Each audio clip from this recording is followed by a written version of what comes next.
નમસ્કાર વાલા વિદ્યાર્થી મિત્રો, ગગન ઓનલાઈન એકેડમીમાં આપનું હાર્દિક સ્વાગત છે. તો વિદ્યાર્થી મિત્રો, ગઈ વખતે આપણે સેક્શન એટલે કે આપણે વાત કરીએ તો ધોરણ 8નું પ્રકરણ નંબર 12 જે છે સ્વાધ્યાય પોથી ભાગ 7 બરાબર છે, એમાં આપણે પ્રકરણ નંબર 12 જે છે એનો આપણે 1 થી 18 પ્રશ્નો જોઈ ચૂક્યા છીએ. બરાબર છે. ઓકે, હવે આજે આપણે આગળ વધીએ 19મા નંબરના પ્રશ્નથી. જો વિદ્યાર્થીઓ ચેનલ ઉપર નવા હોય તો ચેનલને ખાસ સબસ્ક્રાઇબ કરજો, તમારા મિત્રો સાથે શેર પણ કરજો અને વિડીયો ગમે તો લાઇક કરવાનું ભૂલતા નહીં વિદ્યાર્થી મિત્રો. અને હા, બે લાઇકન દાબજો જેથી તમને આ રીતની નોટિફિકેશન મળતી રહે વિડીયોની અને ફટોફટ તમને સોલ્યુશન તમે કરી શકો. તો વિદ્યાર્થી મિત્રો, પહેલું છે પ્રશ્ન 3માં સૂચના મુજબ કરોમાં 19મો અવયવ પાડો. તો વિદ્યાર્થી મિત્રો, અવયવ પાડોની વાત આવી તો 11 અવિભાજ્ય સંખ્યા જ છે પોતે, અને x² એટલે x ગુણ્યા x. તો આટલી જ ગણતરી આવી વિદ્યાર્થી મિત્રો, આનાથી વિશેષ કોઈ ગણતરી આવી શકે નહીં. 49 તો 70 49 વિદ્યાર્થી મિત્રો, p ની 2 ઘાત એટલે p 2 વખત લખ્યા, p ગુણ્યા p, q 1 વખત છે અને r 1 વખત છે. આટલું ગણો એટલે તમારો દાખલો પૂરો. હવે એ વિદ્યાર્થી મિત્રો 6 છે તો 2 તરી 6 જોડે a ગુણ્યા b લખ્યા વત્તા 12 એટલે શું કહે 2 દુ 4 4 તરી 12 અને જોડે શું છે b અને c. વિદ્યાર્થી મિત્રો, અવયવ પાડવાના છે, સામાન્ય કાઢવાના છે તો 2 2 છે બંનેમાં, પછી b પણ છે, જોડે 3 3 પણ છે, એટલે શું કોમન નીકળશે તો 2 ગુણ્યા 3 અને b એટલે 2 તરી 6b.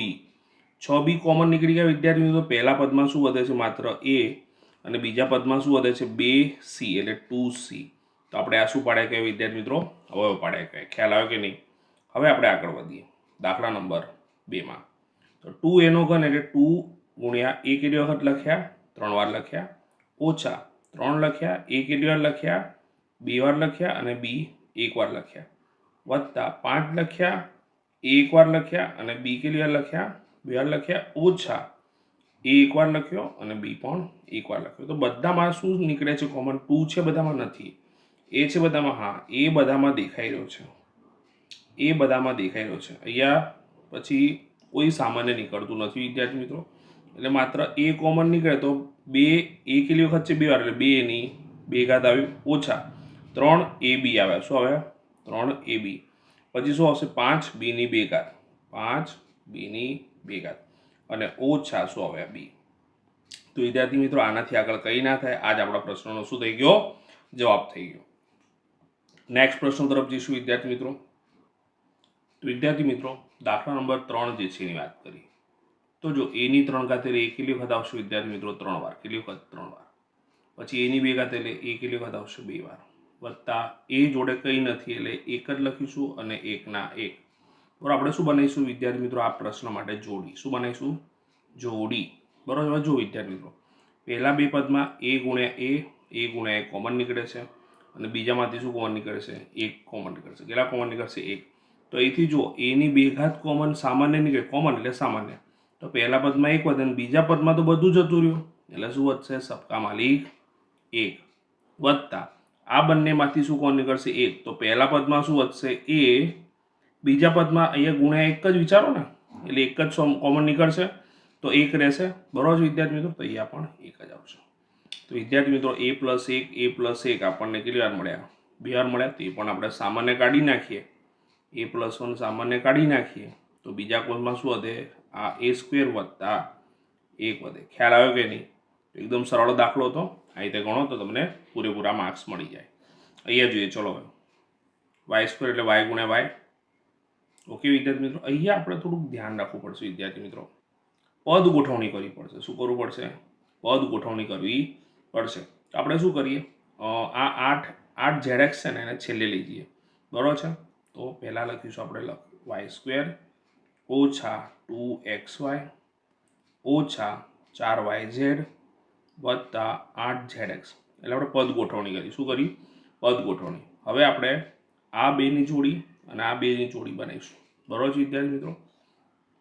તો y² એટલે y ગુણ્યા y લખ્યા, ઓછા 2 ગુણ્યા x ગુણ્યા y લખ્યા, ઓછા 4 એટલે 2 દુ 4 લખ્યા, y ગુણ્યા z લખ્યા અને 8 એટલે શું લખ્યું 2 દુ 4 દુ 8 z ગુણ્યા x લખ્યા. બરાબર છે.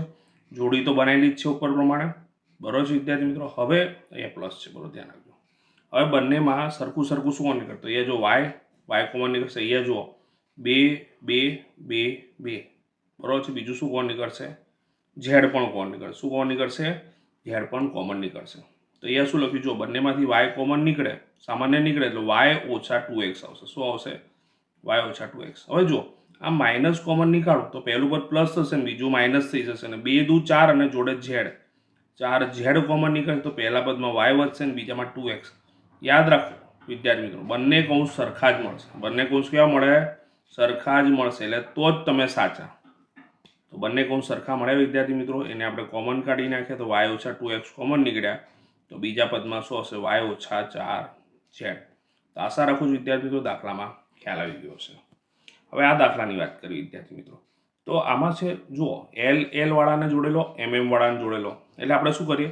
આ my વાળું પદ જે છે ને, અથવા તો ly વાળું પદ અહીંયા લાવી દઈએ. બરાબર, તો ગોઠવણી કરીશું. ધ્યાન રાખજો, lx જોડે ly વાળું પદ અને mx જોડે my વાળું પદ, બધા પદ આડાવડી કરી નાખેલા વિદ્યાર્થી મિત્રો. એટલે કહેવા માંડો શું? કાં તો xx વાળા પદને જોડે લાવો, કાં તો y વાળા પદને જોડે લાવો, તો પણ ચાલી જાય. બરોબર છે. તો આપણે ll વાળા પદને lx ly, mx my કહી નાખે. બરોબર છે. હવે જોડી બનાવી દઈએ. શું બનાવી દઈએ? જોડી. હવે આમાં તો અવયવ પડવાની જરૂરત જ નથી. બંનેમાં ll કોમન નીકળશે અને આમાં બંનેમાં કોમન નીકળશે. બરોબર કે નહીં વિદ્યાર્થી મિત્રો? તો l સામાન્ય નીકળી ગયો તો x પ્લસ y રહેવાના, અને અહીંયા m કોમન નીકળી જાય એટલે x પ્લસ y રહેવાના. ખ્યાલ આવ્યો કે નહીં? તો બંનેમાં સરખા શું આવે? x પ્લસ y આવે કે ના આવે? બરોબર કે નહીં? તો x પ્લસ y ને કોમન કાઢી દો. x પ્લસ y કોમન નીકળી ગયા બચ્ચા લોકો. તો બીજા પદમાં શું આવશે? l plus m. So that is the answer. ખ્યાલ આવ્યો કે નહીં વિદ્યાર્થી મિત્રો? તો વિદ્યાર્થી મિત્રો આ રીતે તમે દાખલા ગણો તો તમને બધા દાખલા ફાવી શકે છે. બરોબર છે. દરેક દાખલાની વિદ્યાર્થી મિત્રો તમે પ્રેક્ટિસ કરો. દરેક દાખલાને 2 વાર તમે તમારા નોટબુકમાં પણ ગણો. તમે સમજો આવા દાખલા પૂછાઈ શકે છે. ચોપડીની અંદર આપણે આવા દાખલા નથી. બરોબર છે. તો વિદ્યાર્થી મિત્રો તમારા માટે હું ઝડપથી આગળનો ભાગનું જે સોલ્યુશન છે એ લાવવાનું જ છું. પરંતુ આ જે દાખલાઓ જે છે એને બહુ જ સમજીને ગણો. બરોબર છે. એટલે એક દાખલો બહુ જ અગત્યનો છે, અને આવી રીતના દાખલા તમારા પરીક્ષામાં પૂછાઈ શકવાની બહુ જ શક્યતાઓ છે. ઓકે, વ્યવસ્થિત પદ ટુ પદ અવયવ પાડવાના છે. મેં બધી જ બાજુ તમને અવિભાજ્ય અવયવ પાડીને જ બતાવ્યા. બધા અવિભાજ્ય અવયવ પાડીને જ આપણે દાખલા ગણવાનો પ્રયત્ન કરીશું. પછી જેમ જેમ સમય આવશે એમ તમને હું ડાયરેક્ટ દાખલા શીખવાડવાનો પ્રયત્ન કરીશ. આ દાખલો તમે જો વિદ્યાર્થી મિત્રો અત્યારે જો તમને આવડશે તો ધોરણ 9ની અંદર ઘણા બધા, ધોરણ 10ની અંદર ઘણા બધા આવા રીતના દાખલા આવે છે. તો વિદ્યાર્થી મિત્રો આ બધી વસ્તુ બહુ બેઝિક છે, પાયાની છે, અને સરસ રીતે તૈયારી કરો. બરાબર છે. ગોખશો નહીં, આને સમજવાનો પ્રયત્ન કરો. ધોરણ 9ની અંદર આ બધું પાછું આવવાનું જ છે. તો અત્યારે તમને જો આવડશે તો 9મા અને 10મા ધોરણમાં તમને તકલીફ પડશે નહીં. તો વિદ્યાર્થી મિત્રો તમારા માટે સરસ મજાના સોલ્યુશન હું લાવતો જ રહીશ. સરસ રીતે તમે ફક્ત પ્રિપેરેશન કરો. બરોબર છે. અને બીજી પરીક્ષાની એટલે કે વાર્ષિક પરીક્ષાની તૈયારી પણ કરો. હું તમારા માટે વાર્ષિક પરીક્ષા માટે પણ લઈને આવવાનો છું મોસ્ટ ટાઈમપી પ્રશ્નો અને દાખલાઓ બધા ચેપ્ટર વાઇઝ. બરોબર છે. તો સરસ રીતે તૈયારી કરો અને આ બધા સરસ રીતે તમે આનું સોલ્યુશન પણ કરો. બરાબર. તમે ચેનલ પર ન હોય તો ચેનલને ખાસ સબસ્ક્રાઈબ કરો, તમારા મિત્રો સાથે શેર પણ કરજો, બેલ આઇકન દબાવજો જેથી નોટિફિકેશન મળતી રહે. તો ત્યાં સુધી બધાને બાય બાય.